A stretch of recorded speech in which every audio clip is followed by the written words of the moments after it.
All right. Good morning and good afternoon, everyone, depending on the time zone in which you are. My name is Charlotte. I'm one of the founders of eCulture. And today we are hosting quite an interesting webinar on how to build culture in the post-COVID-19 world. And before I'm going to introduce my guest speakers for today, I quickly want to introduce eCulture to you so that you know who we are. So eCulture is a hiring software based in the Netherlands, in Rotterdam. And we are on a mission to shape the world of unbiased hiring. And how we do that is we have built a hiring software that helps you collect unbiased insights on not only your candidates, but also on your current team. And we use those insights to help you objectively assess whether a candidate fits with the needs for your job and your culture. And we do that by using gamification, which is quite exciting. And maybe quickly, why are we hosting a webinar today on culture? Well, I think maybe you can see that it's partly in our name, eCulture. The first part stands for equality. We want to make sure that every candidate provides you with an equal set of information to base your hiring decision on. And the second part of our name comes from culture, since we firmly believe that your company culture eventually determines whether your company will be successful, yes or no. So that's why we are very interested in the insights from Marcia and Ben today.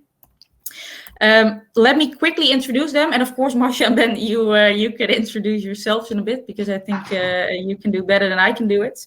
But Ben is the CEO and the founder from CharlieHR, a hiring software, an HR software, based in the UK. And Marcia is Tony's brand new head of culture.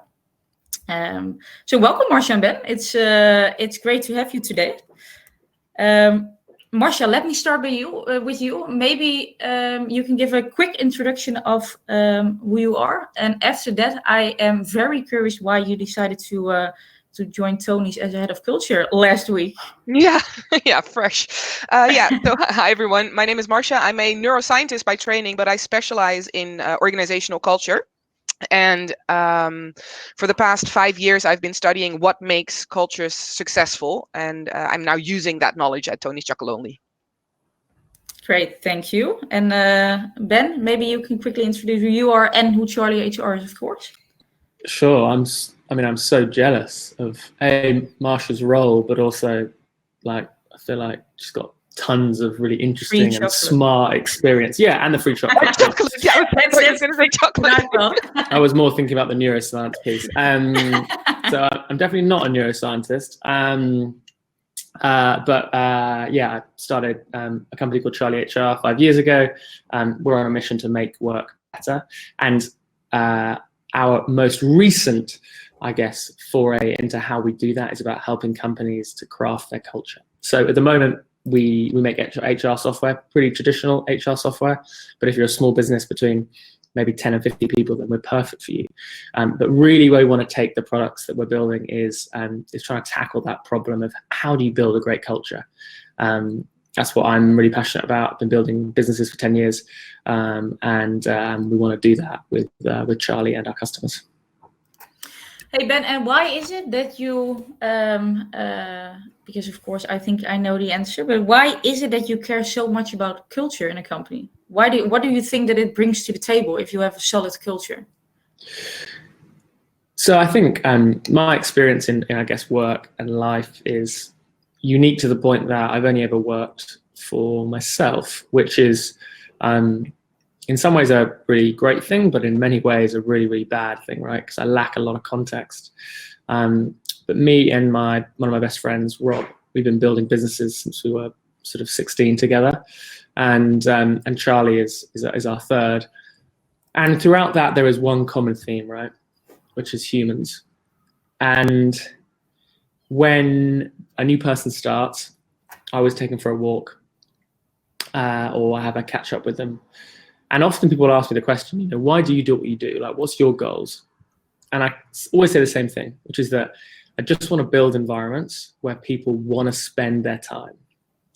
So many people I know get up in the morning and don't enjoy the work that they do. And I think you can have a profound impact on people's lives, on their mental health, on their physical health, on their emotional health, if you can create environments where people want to come and do good work. And that is why I think culture is so important, because it leads to so much global happiness if you can get it right. I completely agree. And Marcia, what I think is very interesting about Tony's is, of course, it's quite a large company, but it seems like Tony's understood the value of culture pretty quickly, and you even have a team dedicated to culture. Yeah. Why do you think that some companies get that pretty early, and for other ones it might take a while before they start seeing that value? Well, you see a big difference between, let's say, the more traditional large corporates and the 21st century companies. And I think in the 21st century, company culture has become more important. To be honest, I don't think it was that important in the 1950s, 1960s, maybe, when a lot of these companies were founded. Back then, it was just you go to work and then you go home and you take care of your family and you go back to work.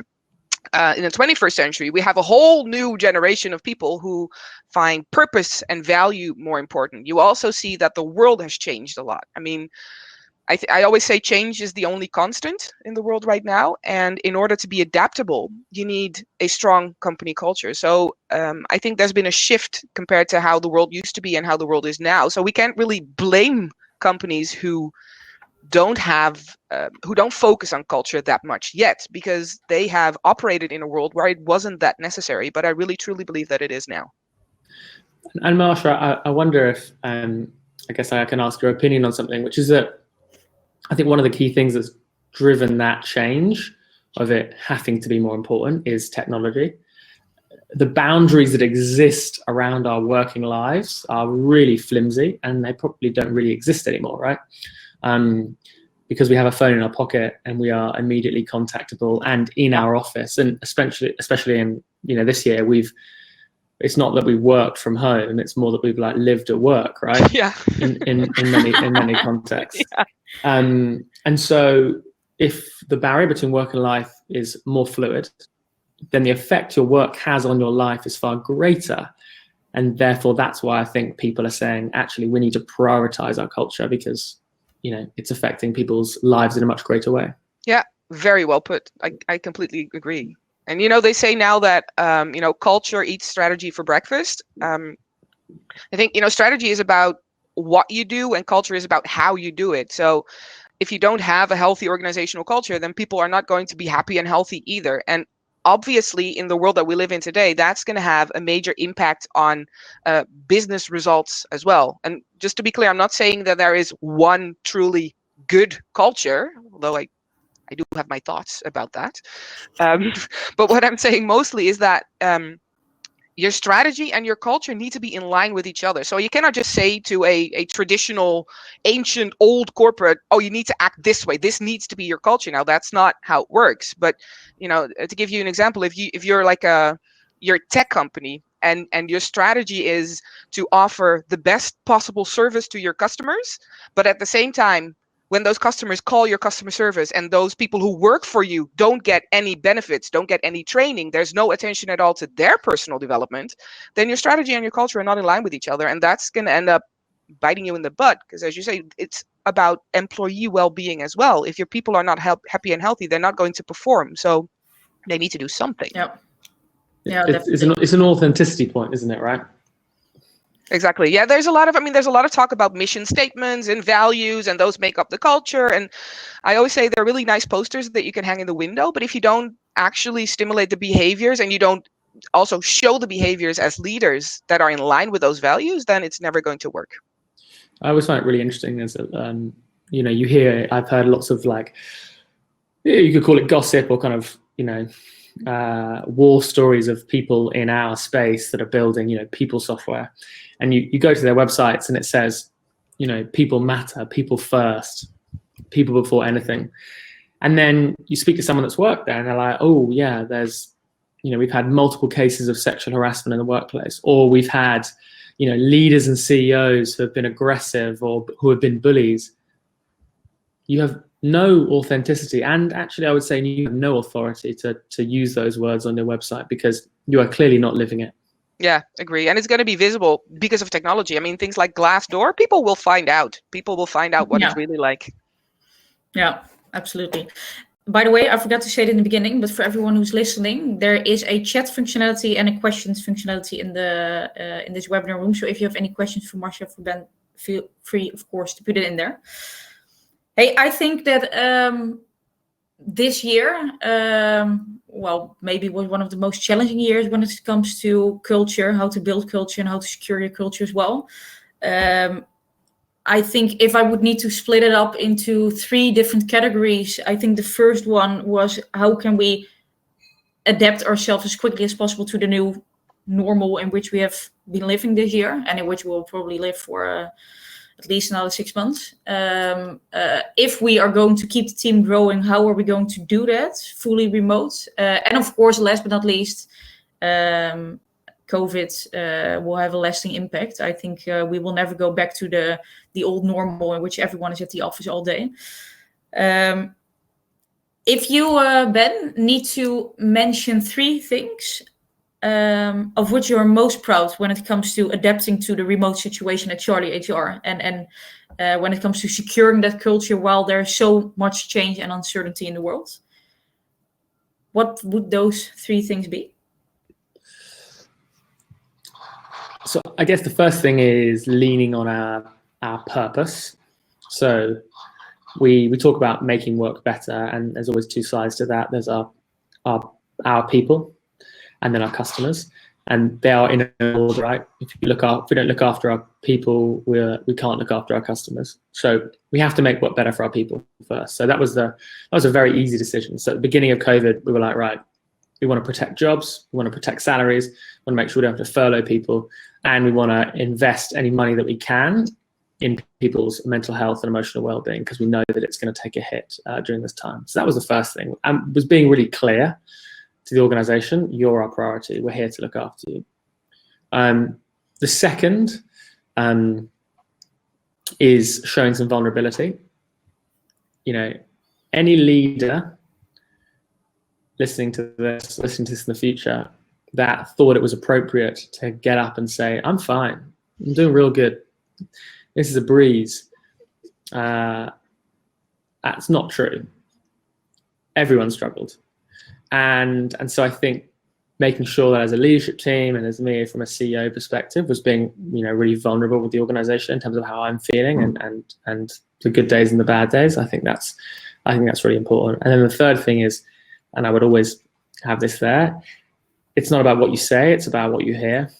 Like, listening continues to be the superpower of all good people leaders, and we've needed to lean on that this year more than ever. I couldn't agree more. I think what's interesting is that something that I really experienced myself, and I think that, by the way, at eCulture we didn't do it so well at the beginning. I think I struggled with the same things you were struggling with, but we needed some time to find out, okay, how are we going to deal with it? But the first thing you mentioned, living up to the purpose of your company, was something that it was quite surprising to me in a very positive way, that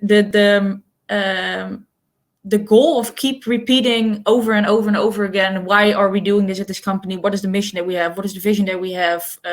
What makes us wake up every day and want to go to the job? It helped us extremely in that remote time. But why do you think, Marcia, that because there has been some research this year in how can communicating your company values and your purpose, etc., how can that contribute to making sure that people work successfully remotely?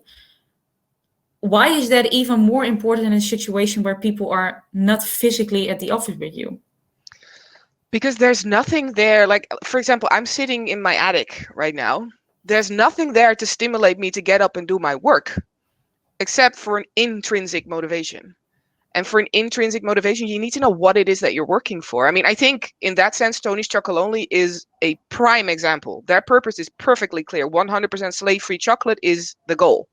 So I know why I'm doing what I'm doing. And I may not contribute to it directly in the sense that I'm not, you know, for example, for a sales department, it feels more direct because they're focusing on selling the product. But if you feel like as an employee, you're adding to that purpose, then that is going to make you want to get up in the morning and sit down behind your computer with your dog by your feet and your children running around and focus on what it is that you're doing, because you actually want to be there. So I think it's really about it being intrinsically motivated, and that is incredibly difficult when there's nobody here around to say, oh, come on, let's just 5 more minutes, let's finish this now. If you don't want to finish it, you can just basically log off and nobody will know. Hey, and Marcia, do you think businesses and organizations prioritize, I call it MVP, mission, vision, purpose? Do you think they prioritize that work enough? They prioritize having a mission and a vision and a purpose. They have it. I think pretty much every large company and small company, they now all have a mission and a vision and a purpose. I think the more important question is, are they actually taking steps to put it into practice, or is it just something that's there on paper? Are they acting? Are they leading by example? And of that, I'm not so sure, to be honest. I mean, that's super interesting, because I think, my perspective is probably quite different, actually. Definitely sitting here in London, a lot of the organizations that I know, I think they have some of this work, but I think a lot of them feel like it feels like a luxury to spend that time defining it. And maybe they have some things, but maybe those are more like marketing catchphrases. Exactly. And they aren't really a purpose. They haven't actually unbundled what does that actually mean, and what are we actually doing to get there? Yeah. And then doing the really hard part, which is talking about it on a daily, weekly, monthly, yearly basis, and continuing to kind of fly the flag. Yeah, well, that's exactly what I meant. I mean, when you go to a company website, usually there will be one tab that says mission, and the mission will be there, but is it just there because it looks good, or is it there because you actually want to act on it? And of that, I have doubts, just like you. Yeah, interesting. It's actually pretty interesting, because here at eCulture, we revised our vision and mission in the middle of COVID. And I think, so one of the good things of this pandemic is I think it really brings you back to the core of your company, and it makes you more aware of the fact that this is important to think about. So we actually made a huge shift in the middle of all this hectic while our team was working from home, and everyone needed to adapt to a new vision and a mission that, of course, fortunately, everyone is very much aligned with. But we've now seen the results, because we implemented, I think, new vision and mission in September. And now, indeed, every team meeting, every virtual call that we have together reminds everyone of, this is why we're doing it. How is every team going to contribute to that eventual that end game that we have? So I think I completely agree. I think purpose-driven working has become extremely important in these times, and it was already important, of course. It just made it visible. COVID has been like a magnifying glass for everything that is not going well in your company, basically. Yeah, because also we took away all these things that were like plasters. Is kind of how I talk about them. Like, the office is a cultural crutch. It's not your culture. Drinks on a Friday is a cultural crutch. It's not your culture. Your pool tables, or the fancy presents you send people, that's a crutch. It's not your culture. And all of that's gone. And that was kind of distracting people. And now they're like, oh, what actually is the culture here? Yeah. And a lot of people have not enjoyed what they found. Yeah, I agree. And especially, of course, Ben, I know that you work for a lot of startups as well. I think that one of the main things every startup is thinking, like, oh, we have people working for us that like the drinks on Friday and the beer pong and these kinds of things. That really makes us the company to work for. And if everything in that category falls away in this remote situation, then indeed you really need to focus on culture is more about how we interact with each other, how we live up to the goal that we have, how we are honest and open to each other about what's going right, and maybe even more important, what's not going so well. So I think that's pretty interesting. That's pretty interesting indeed. Hey Ben, if you was there a component of your culture of which you actually found out during COVID, like, hey, maybe this isn't something we should be focusing on anymore? Yeah, sure. So thinking about components, and I'd love, I guess, Marcia's feedback on this and her thinking, but we spent a lot of time last year thinking about culture as a category and trying to understand it more. And the best articulation that I have for culture is to imagine that it is a nebulous thing that is constantly evolving and adapting. But there are three key pillars, three key areas that drive how it adapts and it changes. I think that those three pillars, those three areas, are the people that you hire, the processes that you have in your organization, and I think we don't talk about this enough, but like how you set quarterly targets, how you communicate, how you are transparent, what information you share, what you don't share, how you live up to your values and behaviors. All of that has a huge effect on the culture. And then thirdly is policies. And I guess I'm trying to campaign for a 2020 version of policies, which is not just things that are written down and documented, but agreed do's and don'ts of an organization, right? Marcia is in week 1 of Tony's. There will be things that she's already seen from how the team works together that no one's ever written down and said, this is what we do, but it's obvious. So looking at those three kind of areas, the people, the processes and the policies, I think we're very lucky that actually our people were really adaptive and happy with change. And so that meant that, okay, there's a tick in box number 1. We've got the right people to help us weather the storm. Box number 2, in terms of process, yeah, okay. We actually focused a lot on our processes as an organization. We do a daily stand-up with everyone, lots of communication, lots of transparency. We've had to adapt those a little bit. Obviously, we're remote now, so we have to do them all online. But actually, we had some good checks and balances in there to share information, to communicate information, to make sure everyone feels aligned. The area we've had to work on the most is our policies, because a lot of those were predicated on an office and predicated being move around and all of these sorts of things. And so Amy, our chief of staff, who ultimately is the brains behind our culture at Charlie, has spent the last 6 months reviewing every single policy that we have, both documented and undocumented, to think about, right, actually, how do they fit with what we need? And so I'll give you an example of a couple. We want to give people next year a lot more opportunity to travel and move around, because they haven't been able to do that this year. So we can do that post vaccination. So giving people the opportunity to spend a month or 2 out of the country. We've taken away the requirement for there to be any number of days people have to stay in the office every week. We want people to see the office as a tool rather than a place where they have to come. So really, our policies are what we've had to be really agile with and adapt so that they're relevant to where we find ourselves today. I couldn't agree more.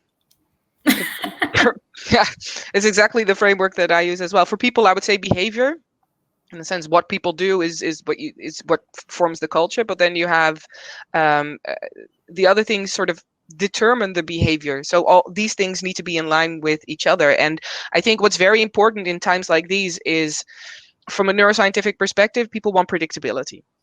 They want to know what is expected of them, what they have to do. So making sure that your policies are in line with the behaviors that you expect gives them certainty. It gives them a framework that they can hang on to when things become difficult. So it's really, I applaud you for looking at those policies, because it can also be quite confronting to look at stuff and think, oh, this is not right. People don't like to be wrong. We always think that what we've written down it's well thought out, it's going to work. But when it doesn't work, you need to be able to change. So very, very good.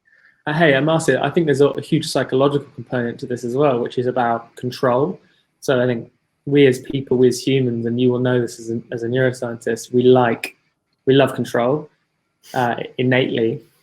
And this year, a lot of control has been taken away from us. So I definitely felt like we as an organization were we want to try and give back as much control and predictability as we can, because if we can do that, we kind of should, because all this other stuff has been taken away from people. Agreed. I have nothing to add. This is exactly how I look at it as well. And like you said, if you don't have if things are unpredictable, you don't have control anymore. You just get a stress response in your brain. And that's not necessarily bad. Stress doesn't have to be bad, but the circumstances decide whether that stress is going to be framed as a challenge or as a threat. And in cases like these, in situations like these, you want your people to frame it as a challenge. You want them to think about what can we do instead of all the things that it cannot do. And doing the things that you are doing is exactly how you contribute to that as much as possible, keeping in mind that, of course, this is a ridiculous situation. Like COVID is a ridiculous situation. It's a slow-moving apocalypse. It's really weird. So, you're never going to be able to give them full control, but it seems like you're doing everything you can to make it as manageable and as comfortable as it can be. Yeah, I agree. Hey, Marcia, you mentioned, and Ben as well, of course, predictability is something that we like, controls what we like. And if we don't have it, it brings uncertainty. This year, if you would categorize it, if you would give it one label, uncertainty would be definitely in my top 3. And I think 2021 will be as well. I know that there's a vaccine, there's some sort of light at the end of the tunnel. But maybe that light at the end of the tunnel also makes people insecure again about, hey, how is the world after COVID going to look like? And how is my workplace after COVID going to look like? What are the plans for, could you tell a bit more about the plans that Tony has for next year? Because of course you just entered this position, head of culture, and I think you are facing an extremely challenging task of changing a lot of policies that Ben was referring to. Simply because we are not going back to the old situation. So what are the main challenges there? Well, I think one of the main benefits I have is that the purpose and the mission and the vision are there already. So a lot of things, Tony has been doing a lot of things very, very right. So what we're doing right now is taking a really good look at those values that we have and to determine how we can bring them to life even better than is already being done. So one of them is, for example, entrepreneurial. How can we stimulate that entrepreneurial mindset? And more importantly, how can we do that remotely? Because when COVID is over, I think we're going to go back to like a hybrid situation, partially in the office, partially from home, because we're seeing a lot of benefits there as well. It's no secret that I'm a huge proponent of gamification. And I think especially with everyone being remote, gamification can have a positive impact on well-being, and it's very effective in stimulating behavioral change when that is needed, and that makes it a very useful tool for example, culture programs, and it's also scalable. You can use gamification in anything, so even if you're still fully remote, we can still do a lot of things. So it was always the plan to see how we can make sure that the values are represented properly within within the organization. But of course, COVID is changing the way we do that. It's now all about creating a remote culture that still has that same feeling as before. But because I've only been with Tony's for a week, but I know I know I'm asking it's famous. Yeah, but what I meant to say is it's famous for its amazing cultural rituals. So I think what this remote working situation revolves around is change, being adaptable and being flexible in times of change. And I've been studying that for a number of years already. So I'm pretty sure I'm going to be using all my knowledge in the work that I'm going to be doing, because the challenge here really is to keep that culture alive, because the culture is good the way it is right now. But it's difficult to keep that alive when you're remote. And when we go back to the office, I think we're going to go to a hybrid form where the office is more for that social connections, for the creative. It's going to be a creative hub where people can get together if they need to come up with ideas or they need to be together, because online meetings are horrible. So we need to adapt the policies and the culture to fit with that hybrid form that we're working towards. And to be honest, it's actually quite good timing, because we're also growing internationally, which means that we were going to have to do that anyway. Yeah, of course, because I just wanted to say, if you are a company with offices at multiple locations, especially different countries, then of course this process might be a bit easier for you. Well, maybe you're still struggling with setting up your culture, making sure that people live up to the culture, but at least you are already used to that remote component. Yeah, definitely. And I think the struggle is mostly that right now it's forced. I mean, there's a lot of research that goes into, is working from home effective, yes or no? That's always been the question. Well, I think we can now see that it's possible, but when it's forced, it's not necessarily great for people's well-being, for everything. But once it's voluntary, then you go to the ideal situation where people can make decisions. Do I want to work from home now, or do I want to work at the office? So the situation right now isn't ideal, but it's teaching us a lot about, steps that you have to take and policies that you need to implement to make sure that you create a culture that is as strong remotely as it is when you're in the physical office. Yeah. Marcia, Jack had a question on what you said about gamification.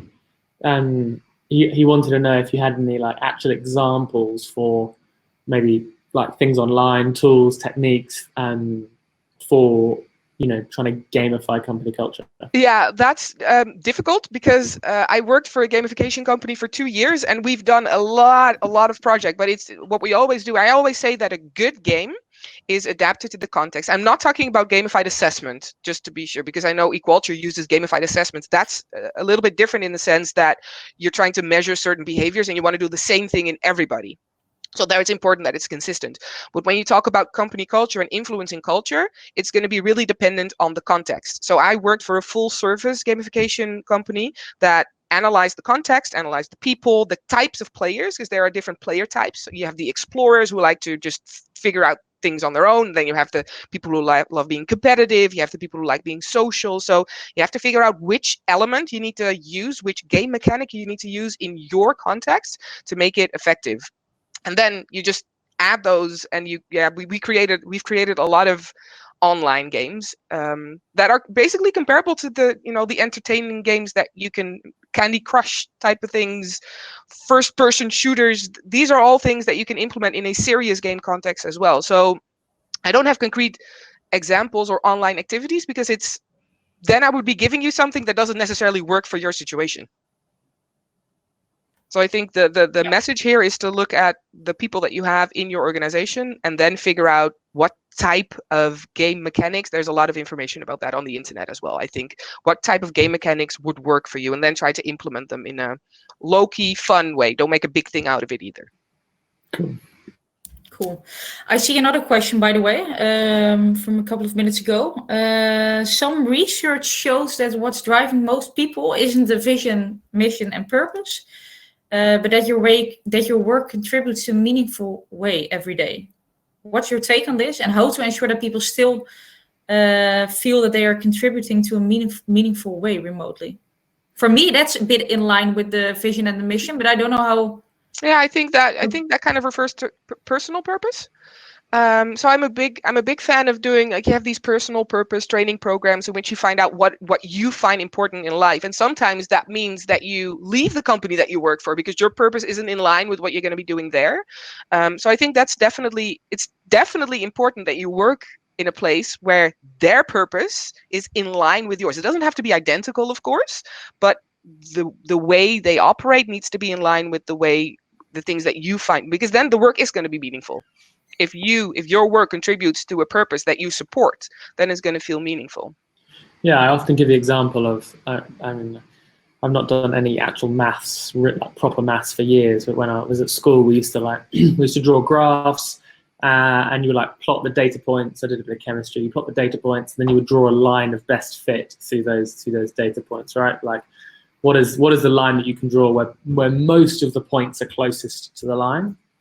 And that is what this alignment is all about. It's about purpose, mission, vision, the individual's daily activities, their personal purpose, where they're trying to get to in their career, where the company's trying to get to in this year, next year, 3 years, plotting all of that and trying to get that alignment as close as possible. And as Marcia said, you're never going to find exact fit. And in fact, any business owner that thinks, Marcia's working at Tony's because she's really, really passionate about like chocolate and their mission, like, for sure you're really passionate about it.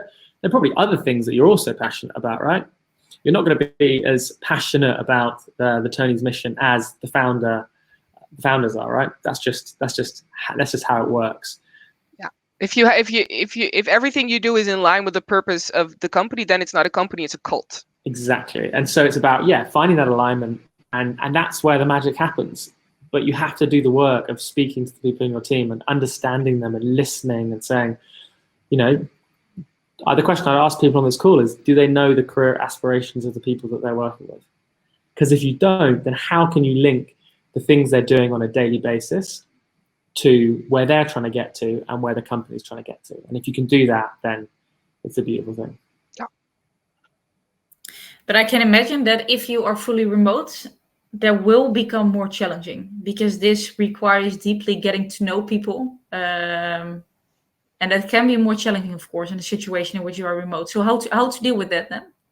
You need good managers. You really, really need good managers. A lot of people on the planet are managers because they're good at their jobs. And I think we're now going to realize that managing is a job. So if you're an expert in one field, it doesn't make you a good manager in that field, because right now you need communicative skills. You need to be able to ask the right questions. You need to be able to do active listening. So not listening to answer, but listening to understand. So I really think, and I'm going through that right now because I'm getting to know my team remotely. I need to figure out who they are, what they want, how I can best help them, facilitate them, coach them while I'm sitting in my attic. So it's really about asking the right questions and listening and trying to interpret as much of the nonverbal communication as you can inside this little square that you're in. So it's a challenge, but I think being a good manager and focusing on on the people is really going to help. Yeah, and I think the first thing I would say is, lean into this, don't lean away from it, right? Or as I would say internally, I'd say attack, don't defend, right? Play offense, don't play defense. I think it just gets you into a much better position, which is right, let's see how we can make this as effective as possible, rather than trying to say, oh, I don't want to embrace this. I want to return to the old way of working. If your managers aren't given time to do their managing as part of their job, then you need to change that now. It's one of the things that frustrates me the most when businesses are like, you can manage 3 people on top of everything else that you've got to do. It's like, no, you should be attributing 30, 40, sometimes 50. We have full-time managers, so 100% of their time, to managing people, because it's one of the highest leverage things that you can do. If you can get 5, 10, 15, 20 more % out of a team of 5 because you've got an amazing manager, the business results will come. But for some reason, we get scared of doing that. Yep. Yeah, I agree. And what's actually interesting is I'm not a manager within this company, but I need to be honest, I would be a horrible manager. So my 2 co-founders are managing their teams. And one of whom's your sister, right? Oh yeah, my twin sister. Yeah, she's a great manager, and my CTO as well. But that became very clear in this situation, since they really took the time to have a chat with people, and I just kept going and going and going, and they said it to me a couple of times during this pandemic. This time has really showed that you will be a great manager in this company, and that's the reason why I won't manage people in this company. But I fully agree with you. I think it becomes more clear for people now that there are different skills to look for in a manager than and different personality traits maybe as well than people thought they should be looking for indeed. It's a magnifying glass. If you're a bad manager, it's going to show. Yeah, absolutely. You cannot hide anymore. No. No, definitely. We will find you. I see a question from Marloes coming in, and she says, usually our culture is very energetic, and we see now in our company that people find it difficult to feel energetic while working from home, and difficult to take breaks and stop working at the end of the day. Do you have any tips for that? Yeah, Make it a policy. Yeah, make it. I think that's really nice. I think it's about teaching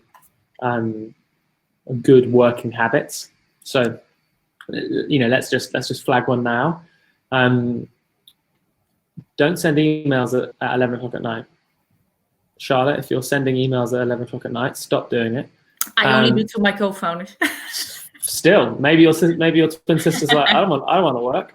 You know, what are the behaviors that you're signaling? And I think, you know, night working is such a classic example where it's maybe the founder does it, maybe the senior team do it, maybe someone in the leadership team does it. So then their teams think that, oh, I should also then maybe check my emails at 10 o'clock at night. You know, you've got to be really respectful of people's working habits and boundaries. And I'm a big believer that if you are going to be really productive at 9 o'clock at night, that's okay.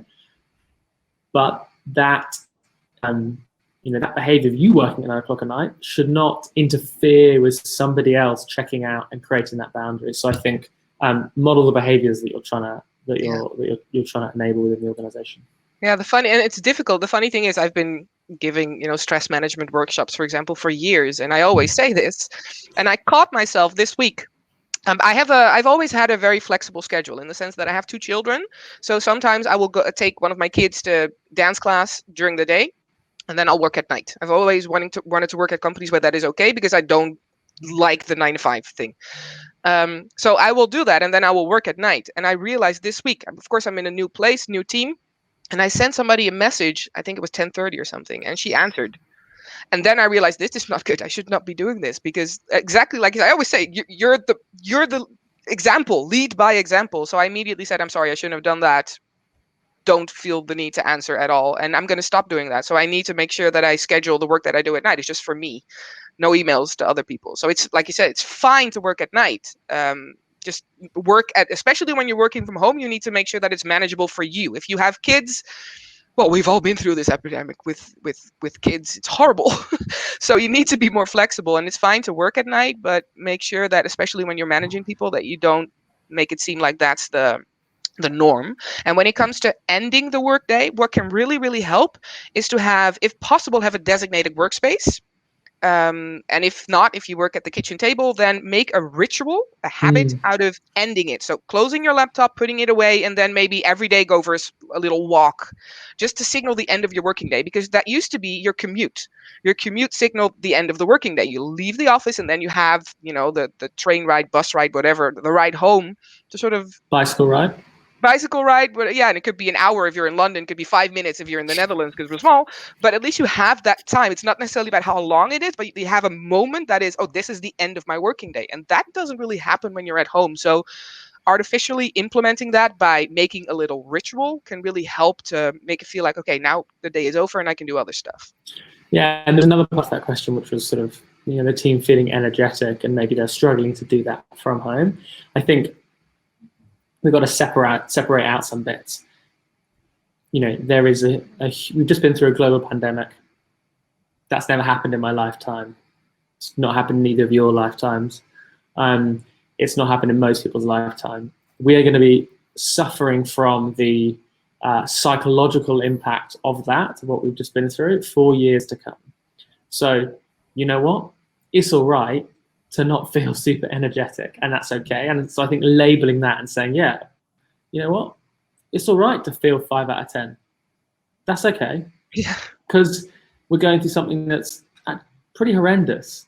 And so that's one aspect, but it's important not to make or believe that is also being driven by remote working or home working.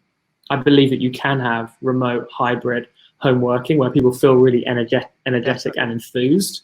So make sure that you don't see that those two are as interlinked as they actually are, because I actually think they're two sort of component parts. Yeah, it's the forced versus the voluntary aspect of it. It's control again. Yeah.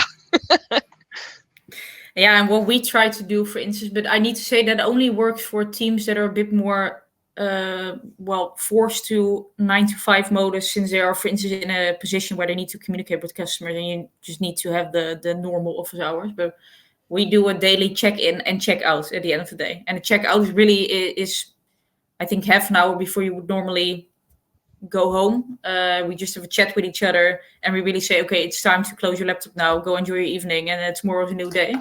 And I have the feeling for myself as well, by really wrapping up the day with your team, it always feels like, okay, I wrapped up today. Maybe it's time to close my laptop now, and tomorrow's a new day. So maybe if you have a team that is more strict to those working hours, you could try that as well.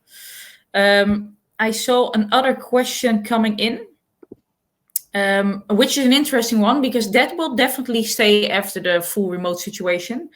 From Maria, she's asking, during remote work, I've realized I'm really close with my team due to daily meetings and updates. However, there are some people from other teams I've never talked to. What's the best idea to bring people from different teams together? And as I mentioned, I think that's a really important one, because I think that a lot of companies are struggling with this. And post-COVID, this issue won't be solved. So what are your thoughts on this?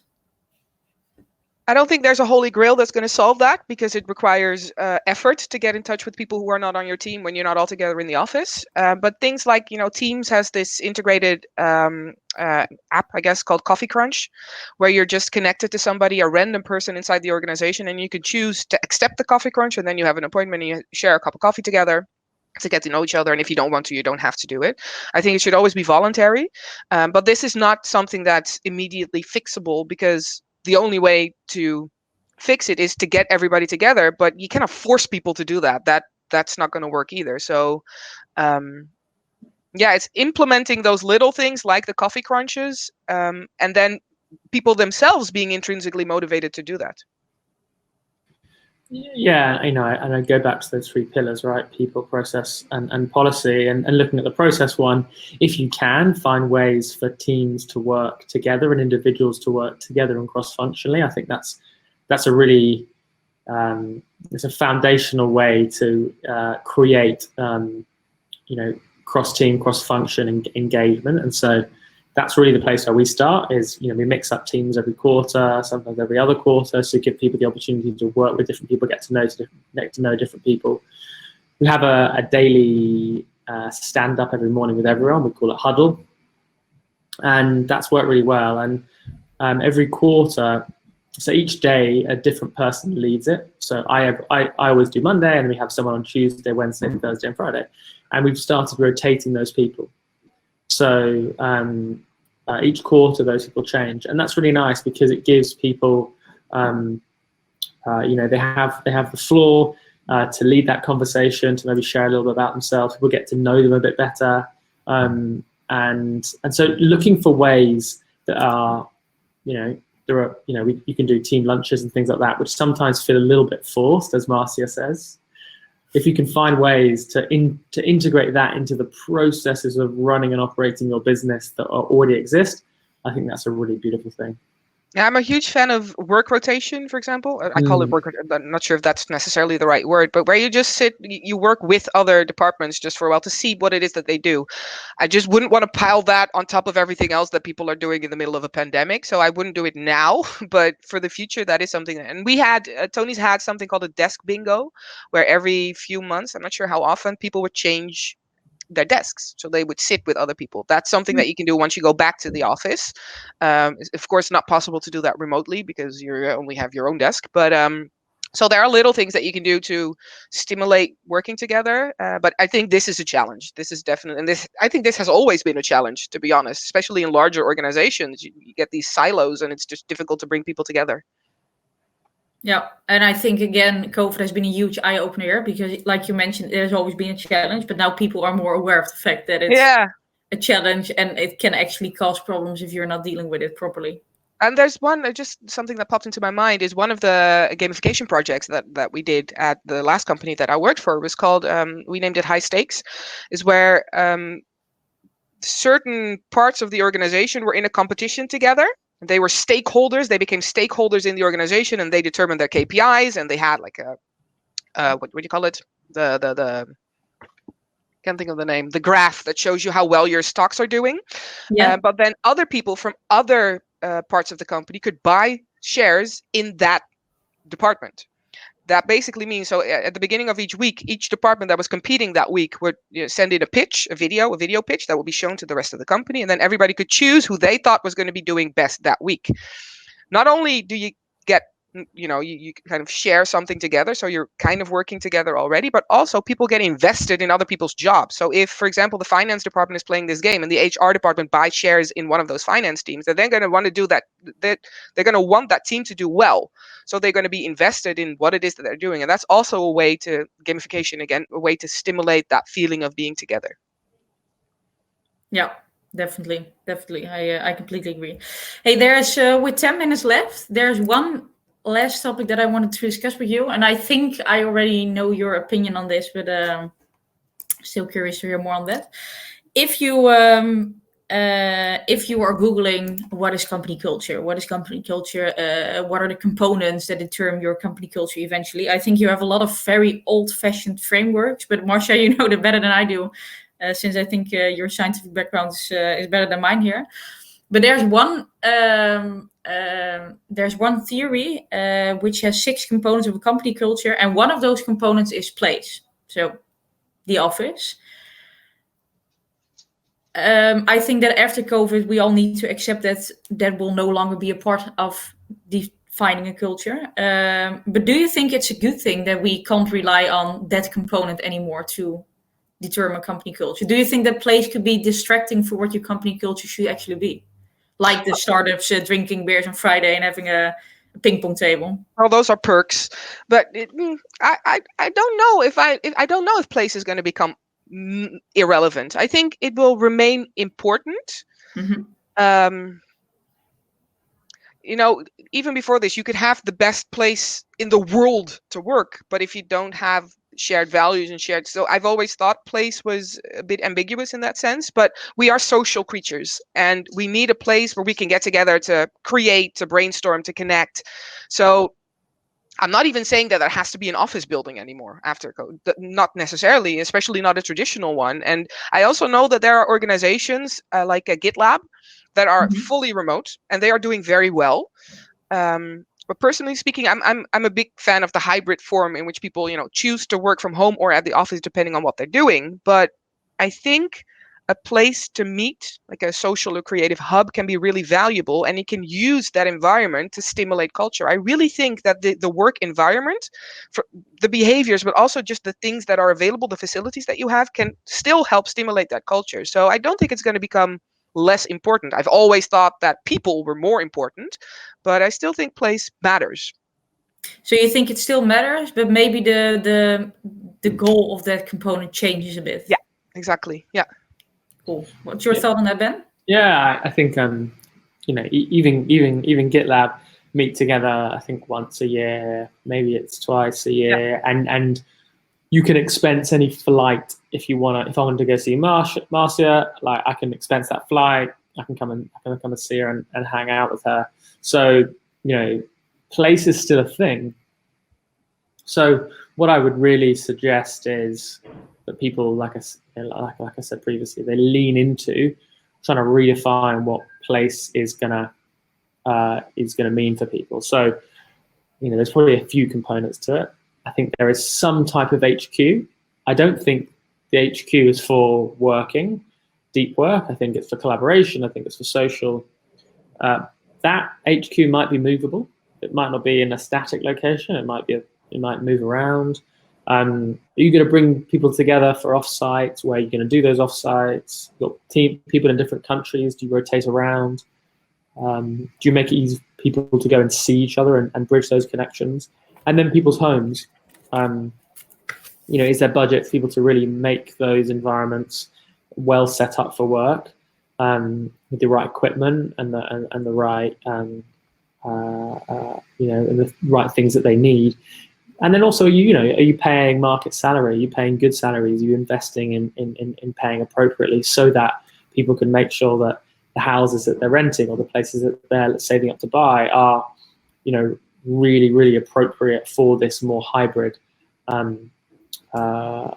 situation we find ourselves in, right? And London is one of those cities. I can't remember rent prices in Amsterdam, but London rent is kind of crazy. And our houses, it's a bit less crazy here. Yeah, and our houses are not well set up to work from, right? I'm very lucky. I do have a place that I can work pretty effectively from home, but not, most people are not as lucky. And so We've got some kind of redistribution that we need to do there, and I think you're going to see a lot of people moving out of central locations for properties that maybe are a bit more in the suburbs, a bit further out, but actually they have to commute in every day, and they've got a bit more space where they can work effectively. So place is not going to disappear, but our definition of what place is going to change. Yep.